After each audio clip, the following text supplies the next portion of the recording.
தம்பி, இது ஒண்ணு என் பில்டிங் இல்ல.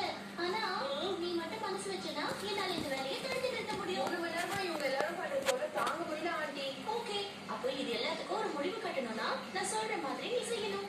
நீ சொல்ற மாதிரி செய்யற மாதிரி நடக்கிற மாதிரி போற மாதிரி நான் பண்றேன் ஆண்டி. ஆனா இதை மட்டும் எப்படியாவது நிறுத்திடுங்க ப்ளீஸ். நீங்களும் ரெடியா? பட் என்ன பண்ணணும்னு சொல்லுங்க. அதை பத்தி தான் யோசிச்சுட்டு இருக்கேன். நீங்க யோசிச்சு வைங்க, அதுக்குள்ள நான் போய் சாப்பிட்டு வந்துடுறேன். ஐடியா வந்தாச்சு. அப்ப சொல்லுங்க என்ன பண்ணணும்?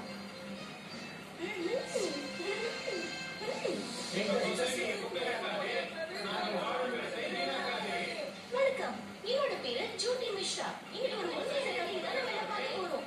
இவங்க எல்லாரும் கம்ப்யூட்டர் சிஸ்டம்ல குழந்தைங்க. இங்க நடக்கிற கன்ஸ்ட்ரக்ஷன் ஒர்க்கால பாதிக்கப்பட்டிருக்காங்க.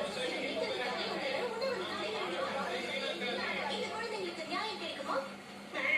டிட்டோட அம்மா, இதுல ஒரு பையன் டிட்டு மாதிரியே இருக்கான்ல. டிட்டு மாதிரி இல்ல, அது டிட்டுவே தான். யாரு கேட்டு இந்த மாதிரி உண்ணாவிரதெல்லாம் பண்ணிட்டு இருக்கான்னு தெரியலையே. ஒழுங்கா எழுந்து வாங்க. மறுபடியும் பிரச்சனை வந்துருச்சா? வணக்கம், என்னோட பேரு ஜூட்டி. மிஸ்டர் டிட்டு, எப்போ வரைக்கும் இந்த உண்ணாவிரத தொடர் புரிஞ்சு அதை தெரிஞ்சுக்கலாமா? எங்களுக்கு பசி வராத வரைக்கும் அங்கிள். அது வந்து இவங்க உண்ணாவிரத போராட்டம் இந்த பில்டிங் கன்ஸ்ட்ரக்ஷன் ஒர்க் நிக்கிற வரைக்கும் தொடரும்.